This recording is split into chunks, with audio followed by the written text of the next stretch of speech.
Good morning, Jai Shri Krishna. We will study BSc Semester 1, Chapter number 7, Catalysis. તો તમને બધાને ખબર જ છે કે કેટાલિસ્ટ એટલે શું થાય તો કે કેટાલિસ્ટ એટલે કે ઉદ્દીપક. તો આપણે એક રિએક્શન થ્રુ સમજીએ કે કેટાલિસિસ એટલે શું. તો ધારો કે કોઈ બે રિએક્ટન્ટ એ અને બી છે, તેમાંથી આપણે ડી પ્રોડક્ટ મળે છે. જો હું વિધાઉટ કેટાલિસ્ટ આ રિએક્શન કરું તો મને પ્રોડક્ટ મળતા એટલે કે રિએક્શન કમ્પ્લીટ થતા 15 મિનિટનો ટાઈમ લાગે છે. જો હું કોઈ કેટાલિસ્ટ સી ની પ્રેઝન્ટમાં રિએક્શન કરું તો રિએક્શન કમ્પ્લીટ થતા 5 મિનિટ લાગે છે.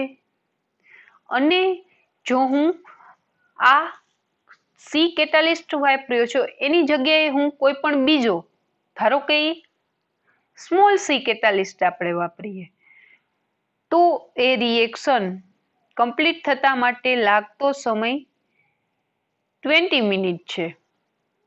ઓકે, તો આપણે કેટાલિસ્ટ વાપરીને રિએક્શન કરીએ તો તે રેટ ઓફ રિએક્શનનો જે રેટ હોય તે વધે અથવા ઘટી પણ શકે.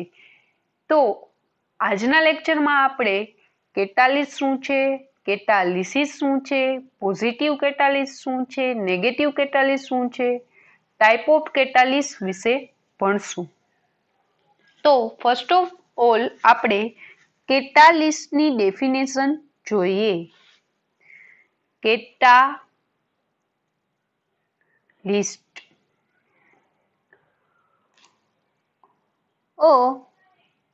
catalyst is defined as a substance which alters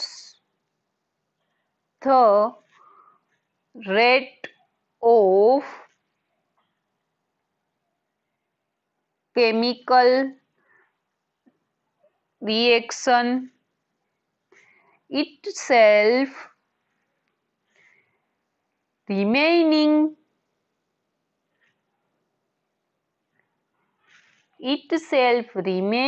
chemically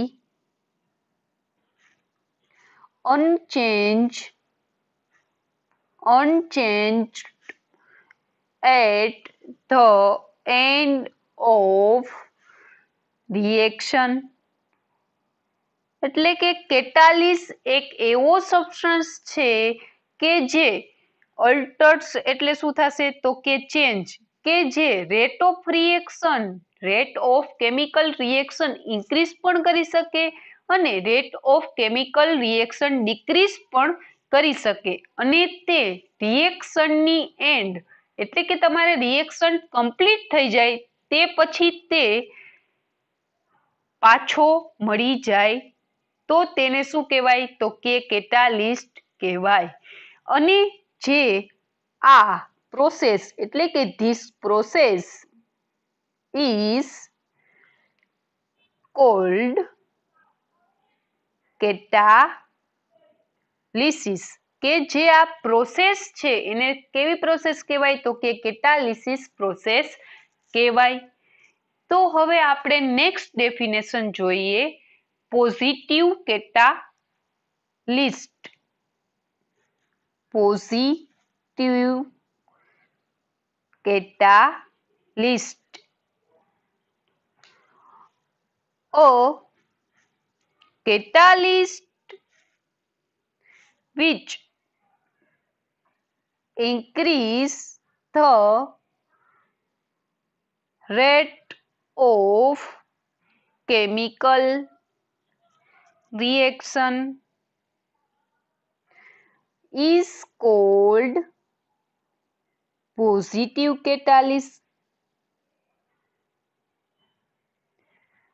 and this process This process is called positive catalysis. એટલે કે કોઈ પણ પોઝિટિવ કેટાલિસ એટલે શું કે કોઈ પણ રિએક્શન છે એમાં કેટાલિસ વાપરી છે તેના કારણે રેટ ઓફ રિએક્શન શું થાય છે તો કે રેટ ઓફ રિએક્શન ઇન્ક્રીઝ થાય તો આપણે એને શું કહેશી પોઝિટિવ કેટાલિસ કહેશી. હવે આપણે નેક્સ્ટ ડેફિનેશન જોશું નેગેટિવ કેટાલિસિસ અથવા તો નેગેટિવ કેટાલિસ્ટ. તો નેગેટિવ કેટાલિસ્ટ એટલે શું થાય તો કે a catalyst which decrease the rate of chemical reaction is called negative catalyst. This process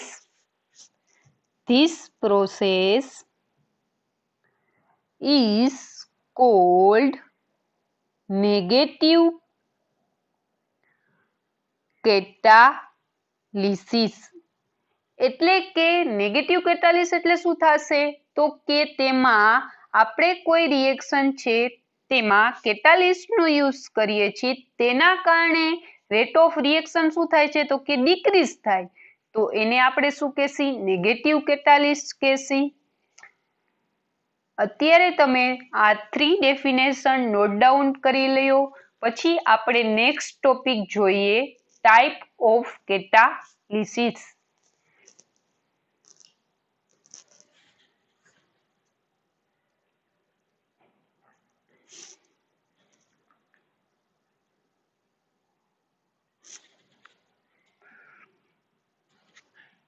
ચાલો next topic type of catalysis. Type of catalysis. તો કેટાલિસ્ટના મેઇન ટાઈપ બે છે homogeneous catalysis and second type heterogeneous catalysis. બે ટાઈપના કેટાલિસિસ જોવા મળે homogeneous કેટાલિસિસ અને હિટ્રોજીનિયસ કેટાલિસિસ. તો ફર્સ્ટ ઓફ ઓલ આપણે તે જોઈએ કે એ બે વચ્ચેનો ડિફરન્સ શું છે હોમોજીનિયસ કેટાલિસિસ અને હિટ્રોજીનિયસ કેટાલિસિસ એટલે શું. Homogeneous catalysis and heterogeneous catalysis. તો હોમોજીનિયસ કેટાલિસિસ હશે તેમાં રિએક્ટિંગ મિક્સચર. હવે આપણે એક ક્વેશ્ચન થાય કે રિએક્ટિંગ મિક્સચર એટલે શું. રિએક્ટિંગ મિક્સચર એટલે કે કોઈ પણ બે રિએક્ટિંગ એટલે કે કોઈ પણ બે સબસ્ટ્રેટ અથવા તો કોઈ પણ બે રિએક્ટન્ટ અથવા તો પ્રક્રિયક બે જ્યારે ભેગા થાય અને જે મિક્સચર બને તો તેને આપણે શું કહેશી રિએક્ટિંગ મિક્સચર કહેશું. એટલે કે reacting mixture and catalyst are same phase.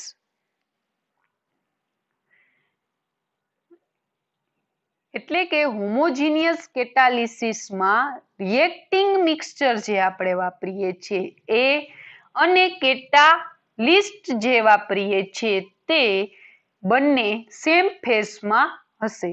તો આપણે એક્ઝામ્પલ દ્વારા નેક્સ્ટ જોશું કે હોમોજીનિયસ કેટાલિસિસમાં રિએક્ટિંગ મિક્સચર અને કેટાલિસ કઈ રીતના સેમ ફેઝમાં છે તે.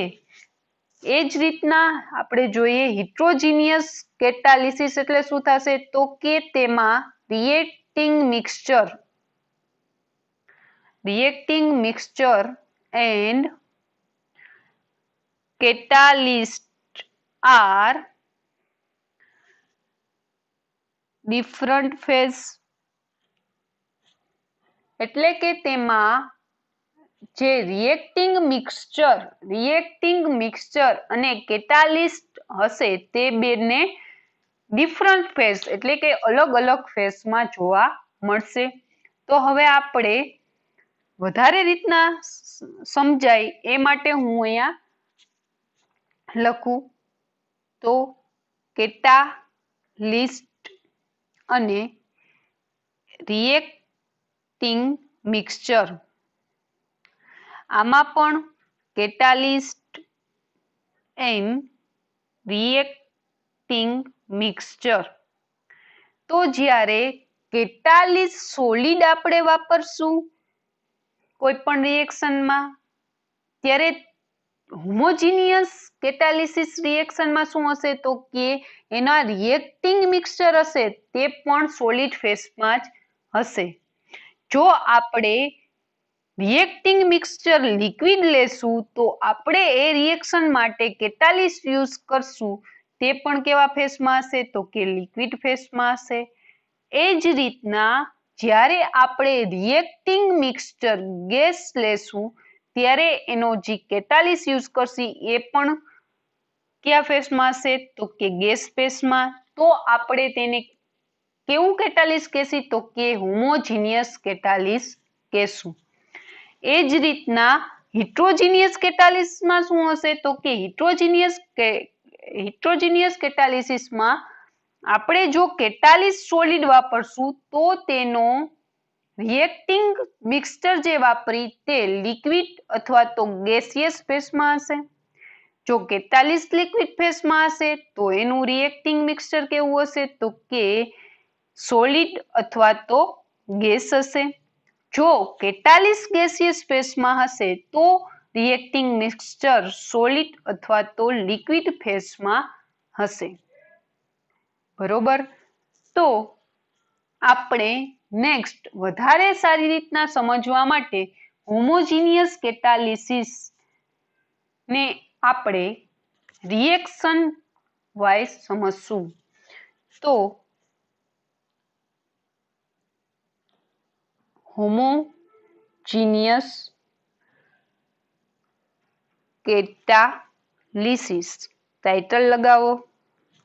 હવે એમાં આપણે ગેસિયસ ફેઝની રિએક્શન એટલે કે homogeneous catalysis in a gaseous phase જોશું.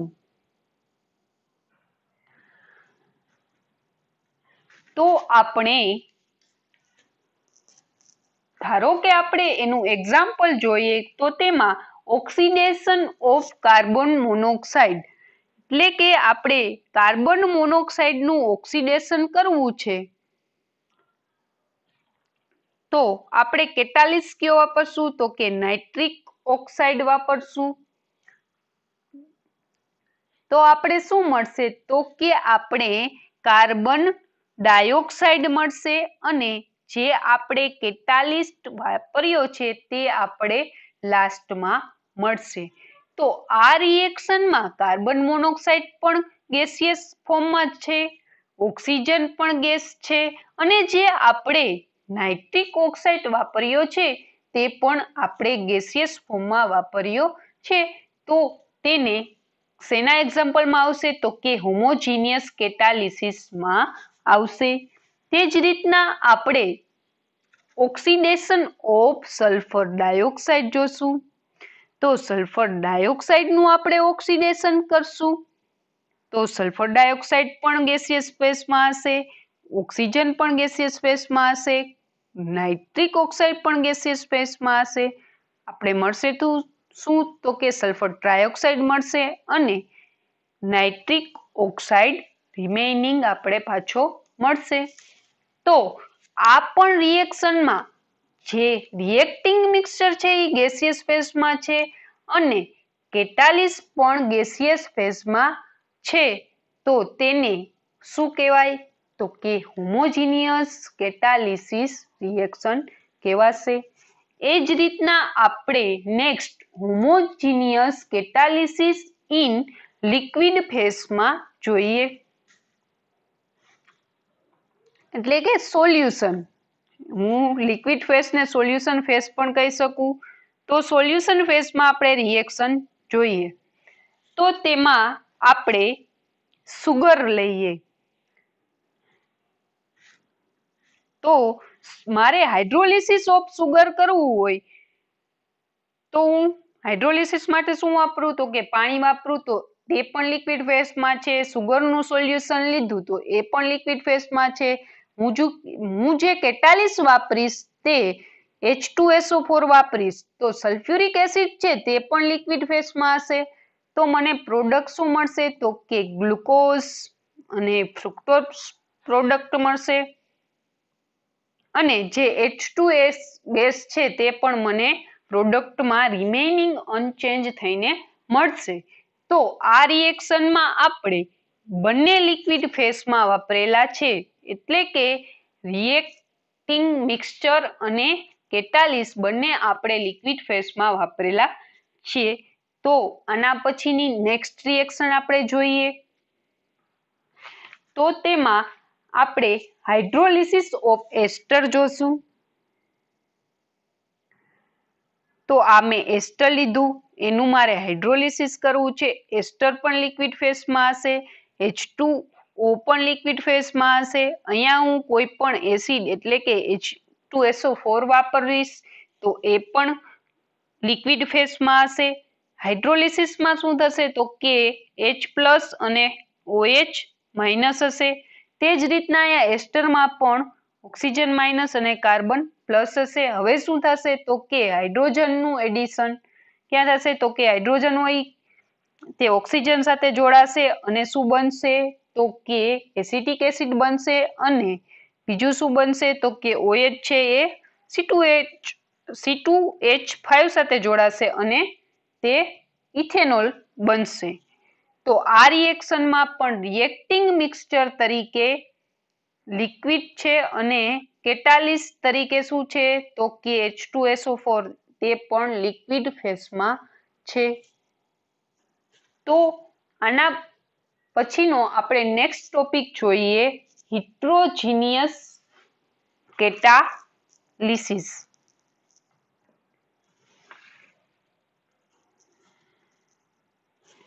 તો હિટ્રોજીનિયસ કેટાલિસિસ જોતા પહેલા આપણે ફરીથી હિટ્રોજીનિયસ કેટાલિસિસમાં રિએક્ટિંગ મિક્સચર અને કેટાલિસ કયા ફેઝમાં છે તે રિવિઝન કરી લઈએ. તો કે તેમાં હિટ્રોજીનિયસ કેટાલિસમાં કેટાલિસ છે એ જો સોલિડ હશે તો એનું જે રિએક્ટિંગ મિક્સચર હશે એ લિક્વિડ અથવા તો ગેસ હશે. જો કેટાલિસ્ટ લિક્વિડ હશે તો તેનું રિએક્ટિંગ મિક્સચર ગેસ અથવા તો સોલિડ હશે. અથવા તો જો આપણે કેટાલિસ ગેસિયસ ફેઝમાં વાપરશું તો તેનું રિએક્ટિંગ મિક્સચર સોલિડ અથવા લિક્વિડ ફેઝમાં હશે.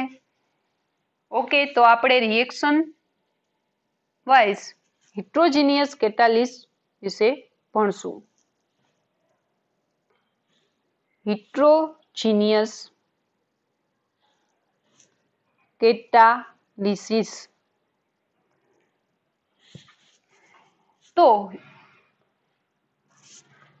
રિએક્શનમાં આપણે હિટ્રોજીનિયસ કેટાલિસિસ ઇન ગેસિયસ ફેઝમાં પહેલા આપણે જોઈએ.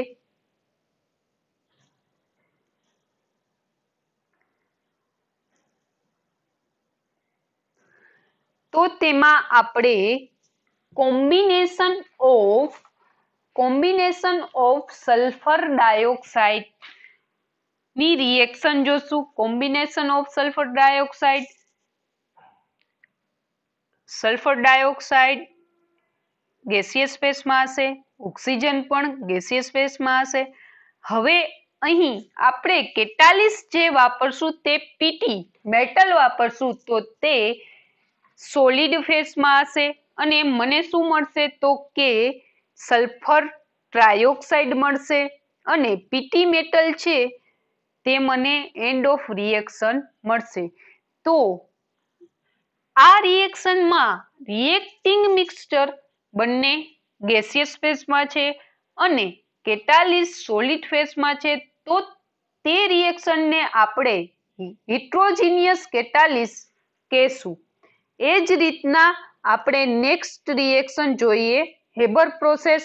તો તેમાં આપણે નાઇટ્રોજન ગેસિયસ ફેઝમાં છે અને H2 પણ ગેસિયસ ફેઝમાં છે, પરંતુ તેમાં કેટાલિસ તરીકે Fe વાપરીએ તે સોલિડ ફેઝમાં છે.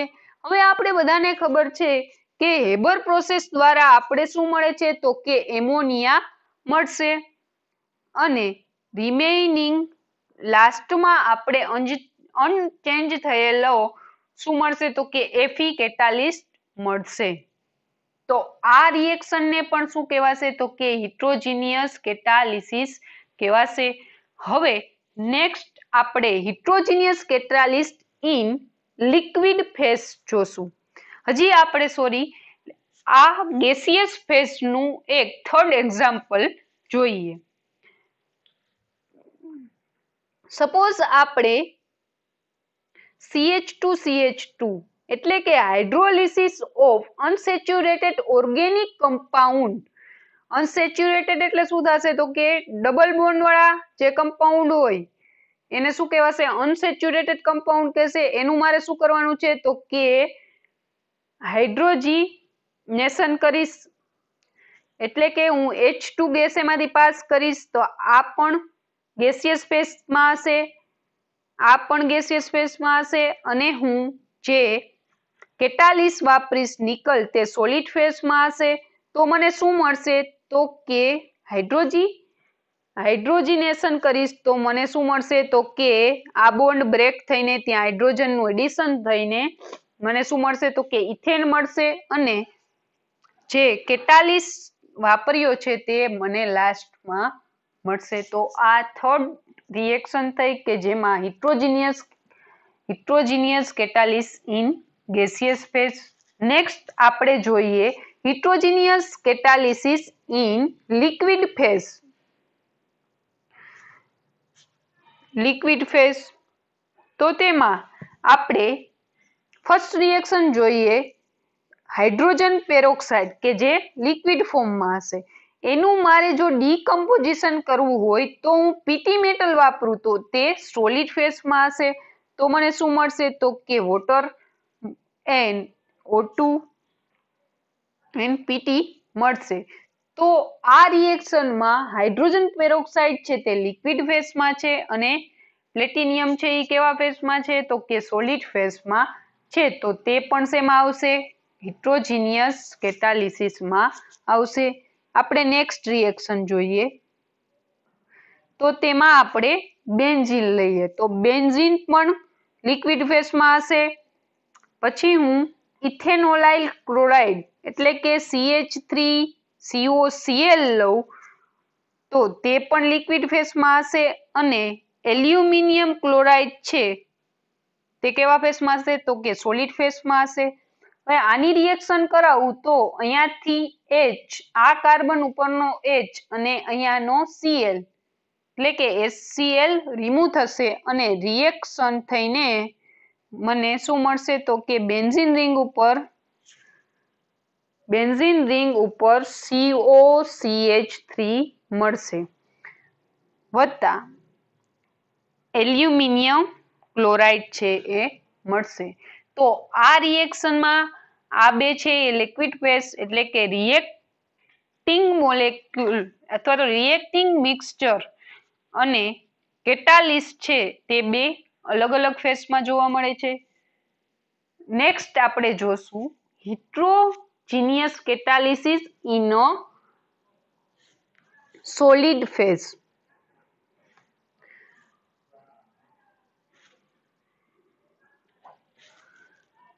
તો આપણે આમાં જે ફર્સ્ટ રિએક્શન જોઈ તેમાં આપણે જે ગેસિયસ ફેઝ એટલે કે ગેસિયસ ફેઝ અહીંયા લખેલું છે એનો મીનિંગ શું થશે કે તેના બંને જે રિએક્ટન્ટ છે એ કેવા ફેઝમાં છે તો કે ગેસ ફેઝમાં છે. લિક્વિડ ફેઝ જોયો તો તેમાં શું હશે તો કે એના જે રિએક્ટન્ટ છે એ લિક્વિડ ફેઝમાં છે.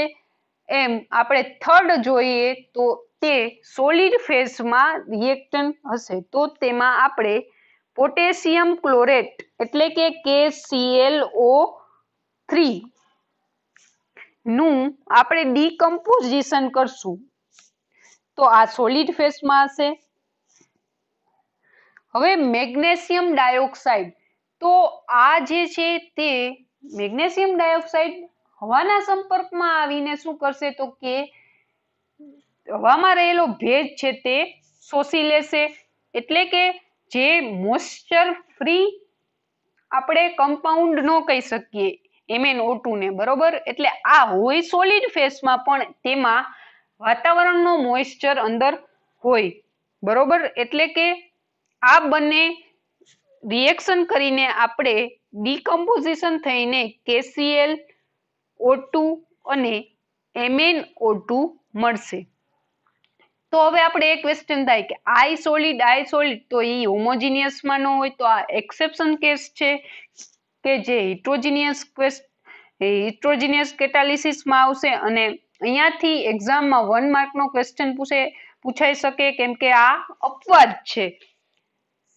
એનું રીઝન એક જ છે કે જે વાતાવરણમાં રહેલા ભેજને MnO2 છે એ શું કરે છે શોષી લે છે. ઓકે તો એ એક્સેપ્શન કેસ છે. હવે હું આ રિએક્શન લખું ત્યારે હું એમ પણ લખી શકું કે ગેસિયસ ફેઝ અથવા તો ગેસિયસ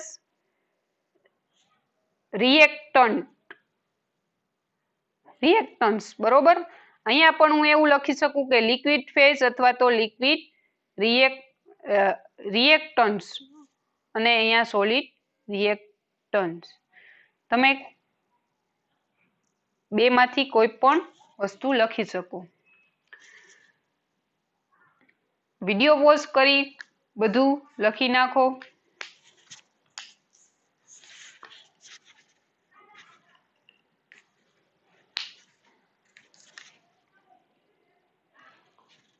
હવે નેક્સ્ટ લેક્ચરમાં આપણે કેરેક્ટરિસ્ટિક ઓફ કેટાલિક રિએક્શન વિશે ભણશું. Thank you so much.